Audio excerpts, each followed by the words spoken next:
안녕하세요. 여러분께 진실만을 전달드리는 황대근입니다. 글로벌 원전의 트렌드가 바뀌고 있습니다.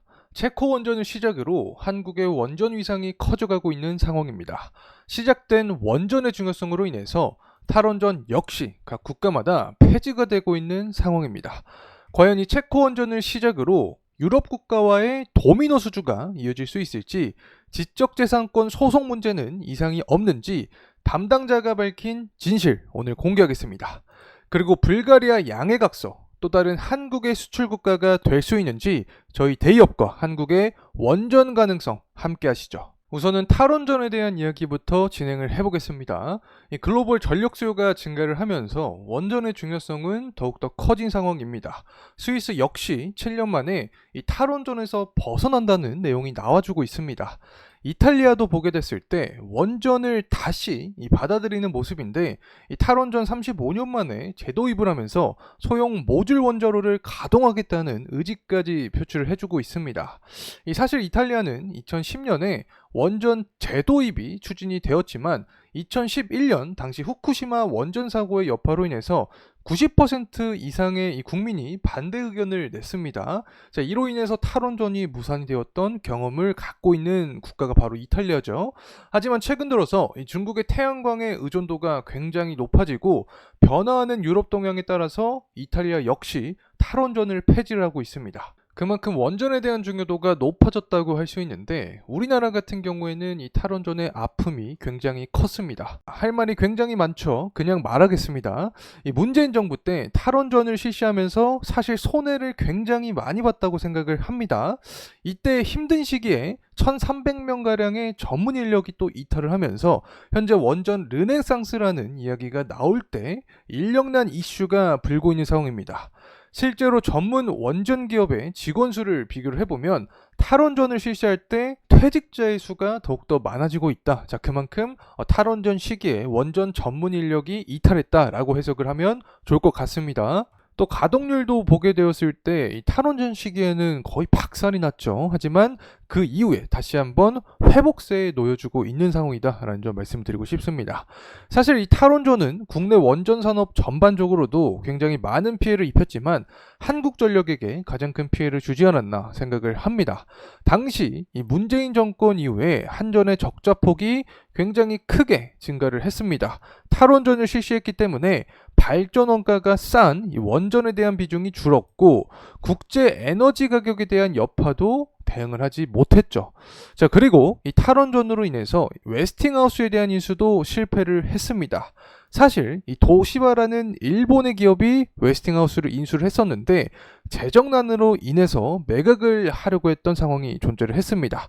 우리나라는 당시에 탈원전 정책을 펼쳤기 때문에 정부 측에서 말리는 경향이 있었죠. 그래서 기회를 놓쳤다고 보면 됩니다. 이러한 웨스팅하우스는 캐나다 브룩필드가 인수를 하게 되면서 현재까지 한국의 원전 수출을 괴롭히고 있는 상황입니다. 이 탈원전이 없었다면 우리나라 원전의 경쟁력은 더 강해지지 않았나 생각합니다. 그리고 현 시점 의문이 드는 점이 웨스팅하우스의 소송으로 인해서 향후 체코 원전부터 국내 원전 수출이 불가능한 게 아닌가, 자, 이 부분에 대한 의혹이 존재할 거라고 생각을 하는데 제가 이 부분 지금부터 파헤쳐 보겠습니다. 네, 안녕하세요. 혹시 한수원 홍보팀 맞나요?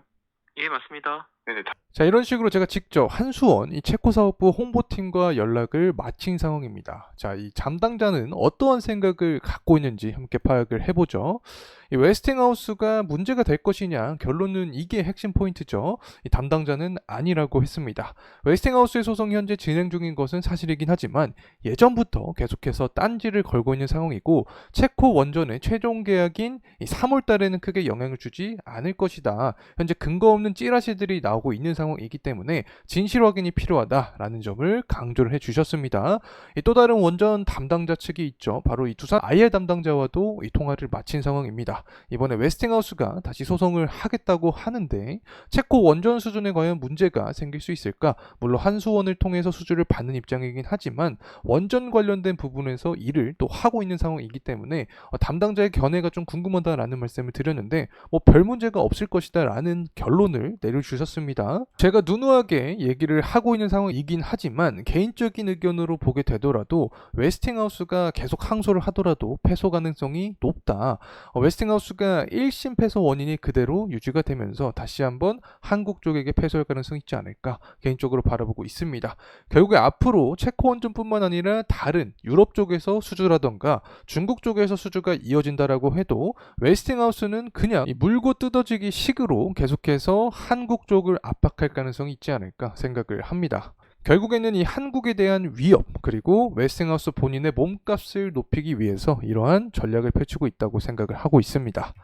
자, 또 다른 부분은 이제 슬로바키아부터 네덜란드 관련된 수주가 가능할지입니다. 현재 세계는 원전 건설 붐이 발생을 하고 있는 상황입니다. 우리나라 같은 경우에는 이 원전 건설 단가가 다른 국가와 비교를 했을 때 거의 절반 수준인 상황인 거죠.